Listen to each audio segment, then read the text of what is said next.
Dear students, once again I welcome to all of you in the third lecture on lanthanides.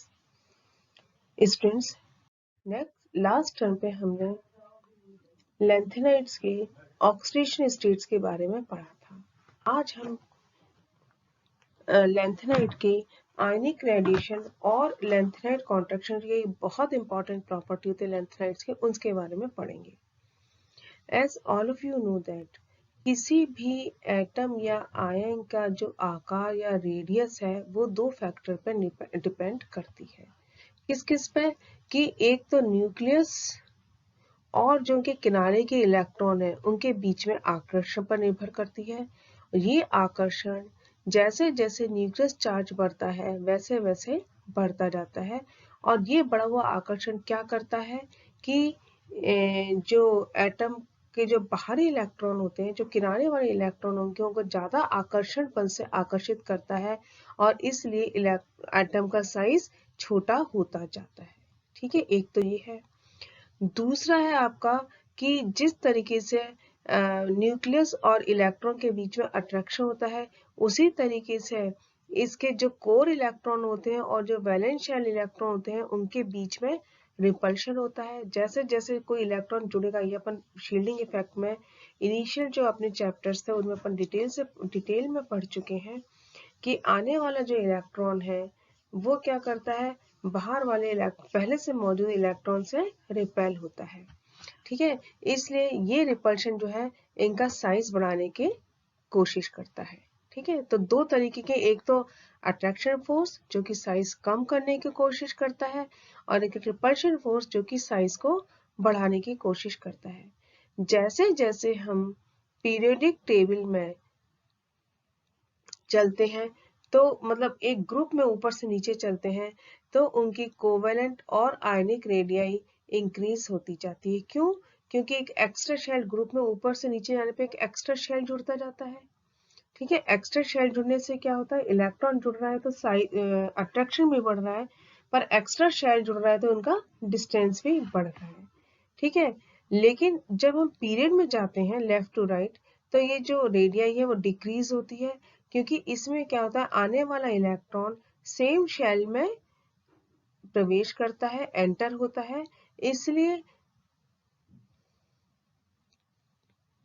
वो ज्यादा attraction force महसूस करता है।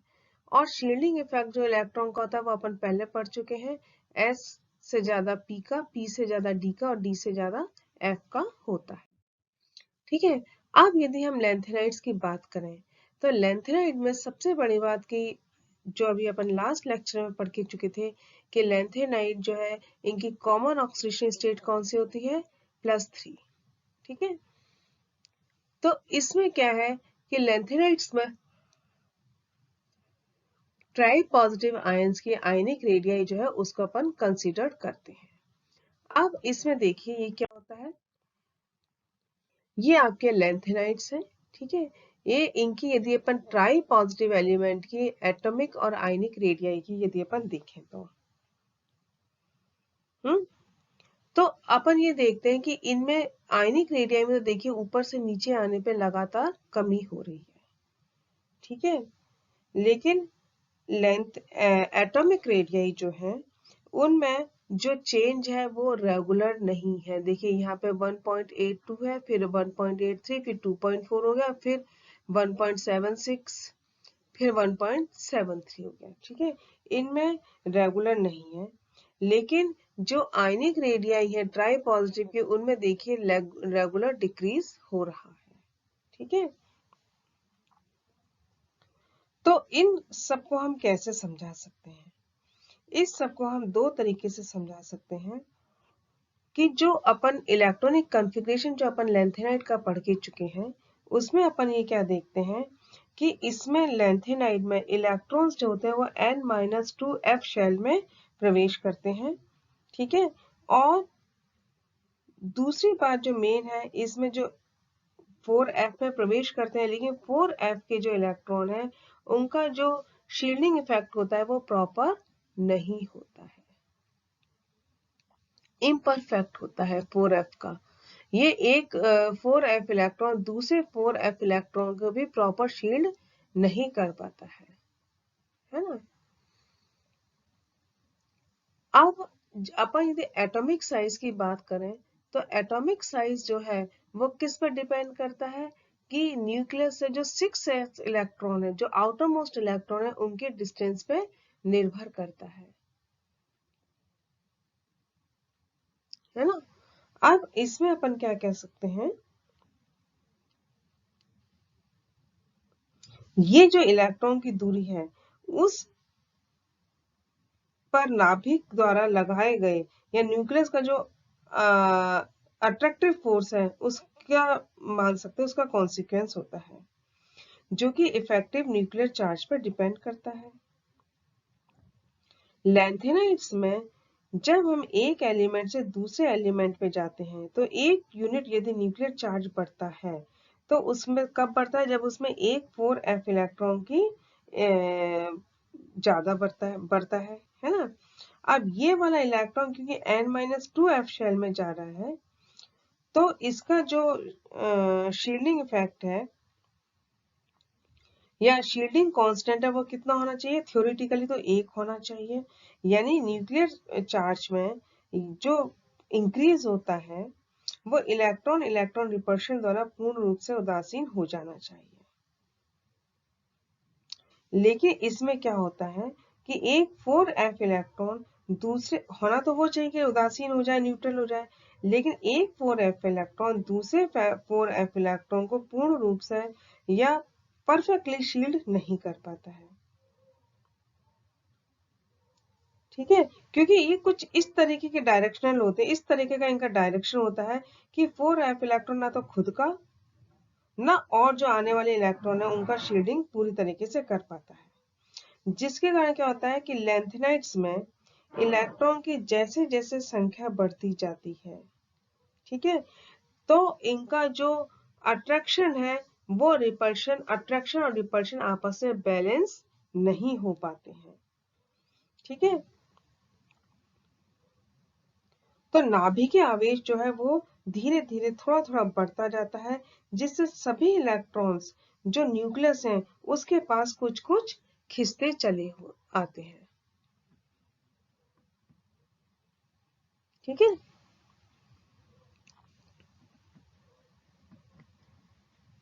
और आप कह सकते हो कि जो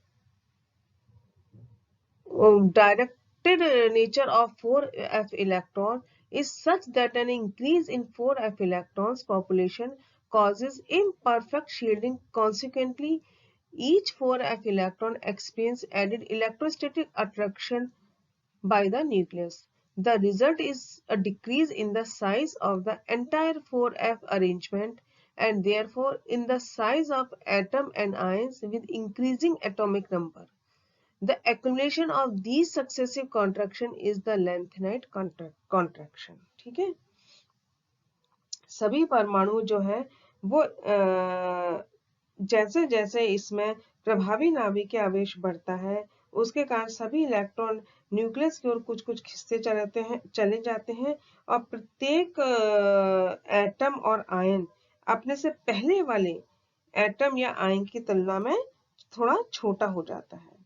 इस प्रकार से जो छोटा होना जाना वो क्या कहलाता है, लैंथेनाइट कॉन्ट्रैक्शन कहलाता है।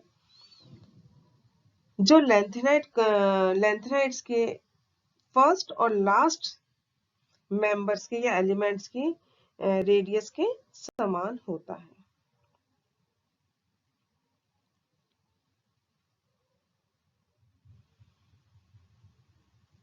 ठीक है, अब अपन यदि देखिए इसको नेक्स्ट, उसमें जो मैंने आपको बताया है, in lanthanide elements, gradual decrease in atomic and ionic radii with increase in atomic number is called lanthanide contraction. ठीक है, अब ये देखिए यदि अपन इसको मैं ग्राफ से यदि आपको बताऊं, ठीक है, लैंथेनम +3 ट्राई पॉजिटिव आयन में ये तो आपके आयनिक रेडियस है और यह एटॉमिक नंबर, तो देखिए जी धीरे धीरे धीरे धीरे इनका देखिए लगातार इनका कम होता जाता है, हालांकि कहीं ज्यादा कम है और कहीं कंपैरेटिवली ये जो कॉन्ट्रैक्शन है वो कम है। ठीक है। अब इसमें देखिए सबसे पहले अपन देखें लेंथेनम और सीरियम को।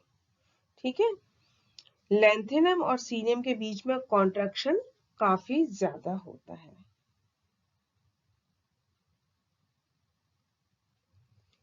और यूरोपियम और टर्बियम इनका साइज थोड़ा सा बड़ा होता है। ठीक है, यूरोपियम में देखिए क्या होता है, F7 कॉन्फ़िगरेशन होता है, और यटरबियम में भी क्या होता है, F14 कॉन्फ़िगरेशन होता है। ठीक है, इससे क्या करते हैं कि ये लोग बॉन्डिंग में ये +2 ज्यादा बनाते हैं +3 के कंपैरिजन में।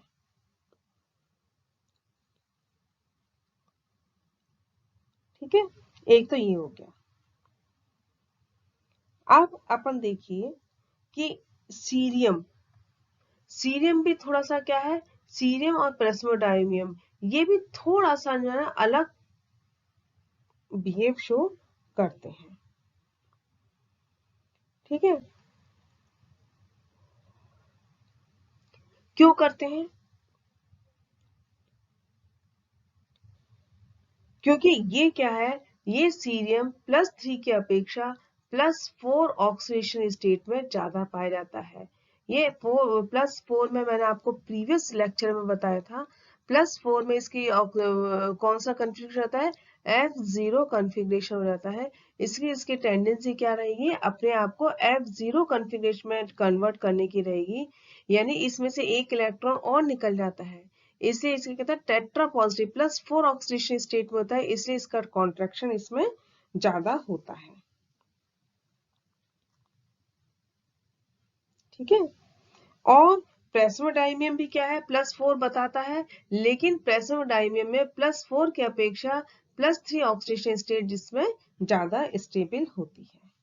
ठीक है, तो ये तो हो गया आपका लेंथेनाइड कॉन्ट्रैक्शन। अब यदि अपन देखें समेरियम और यूरोपियम, समेरियम और यूरोपियम, तो समेरियम और यूरोपियम में देखिए क्या है,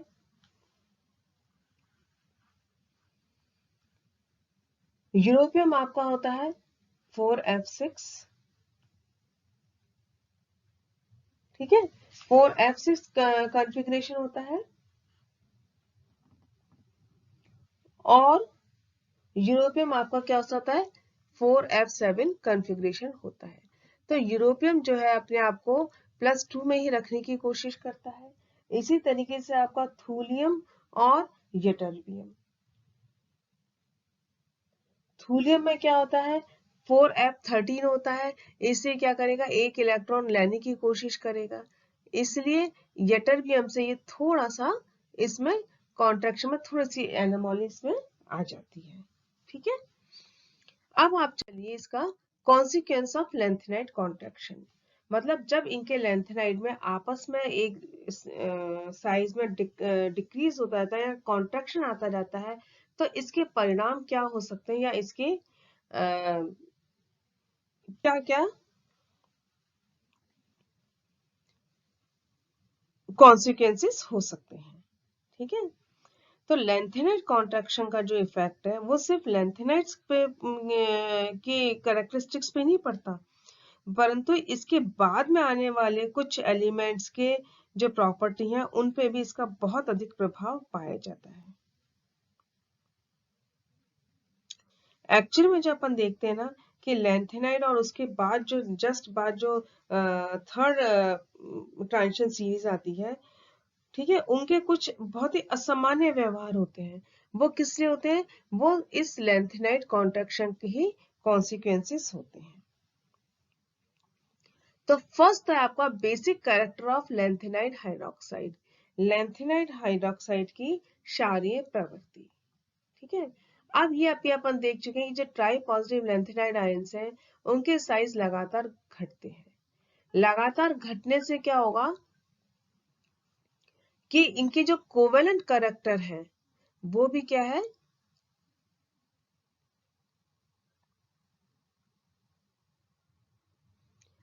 लेंथेनम +3 आयन और OH आएंगे वो क्या होंगे, इंक्रीज होते जाएंगे। ठीक है, तो आप क्या कह सकते हो, लेंथेनियम हाइड्रोक्साइड जो है वो तो क्या है, आयनिक है। ठीक है, ये क्या है, एल्यूमिनियम हाइड्रोक्साइड से भी स्ट्रॉन्ग बेस होता है। ठीक है, लेकिन ये आपको पता है कि बेसिक कैरेक्टर भी क्या है, जैसे जैसे आयनिक साइज में कमी आती है, इनकी बेसिक कैरेक्टर भी कम होती जाती है। तो इसलिए यदि अपन लैंथेनाइड्स की बात करें तो लैंथेनाइड्स में क्या है लैंथेनियम हाइड्रोक्साइड तो सबसे स्ट्रॉन्ग बेस होगा और ल्यूटीशियम हाइड्रोक्साइड सबसे वीक होगा।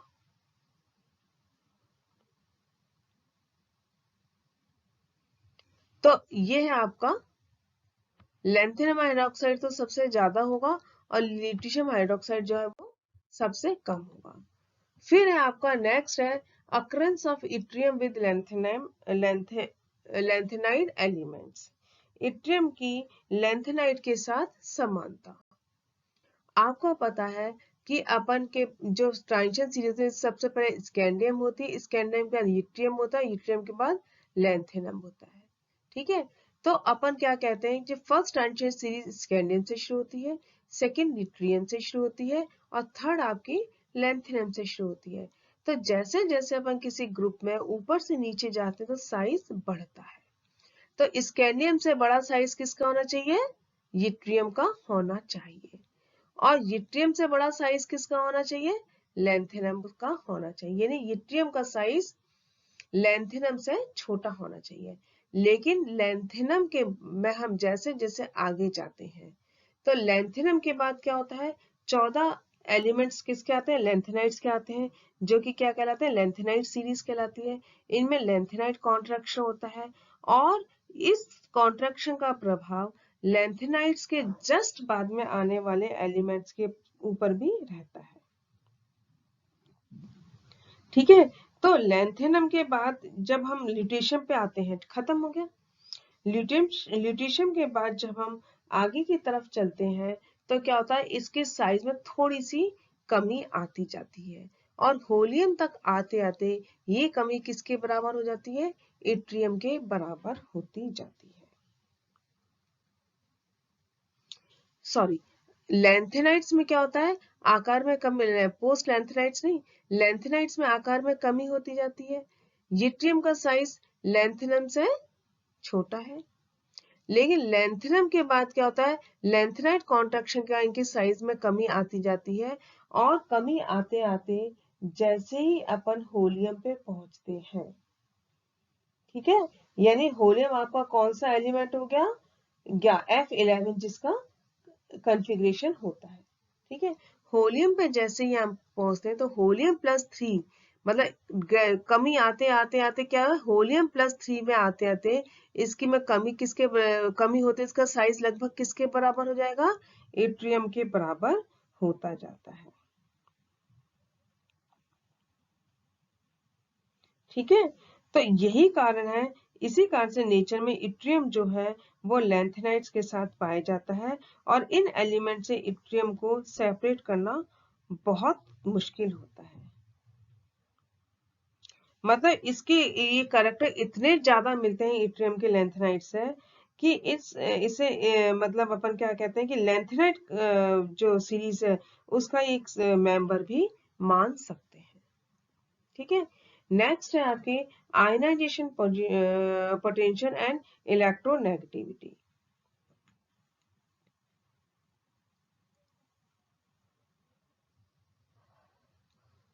यदि एटॉमिक साइज कम होगा तो आयनाइजेशन एनर्जी कैसी होगी, ज्यादा होगी। ठीक है, तो लैंथेनाइड में क्या है, साइज छोटा होता है और इसलिए इनकी जो है वो पोस्ट लैंथेनाइड्स के जो एलिमेंट्स होते हैं उनकी आयनाइजेशन एनर्जी बहुत ज्यादा होती है। ठीक है, तो ये तो थी हमारी कुछ कॉन्सिक्वेंसेस। इसके और कुछ कॉन्सिक्वेंसेस या परिणाम होते हैं वो हम नेक्स्ट टर्न पे लेंगे। Till then good bye.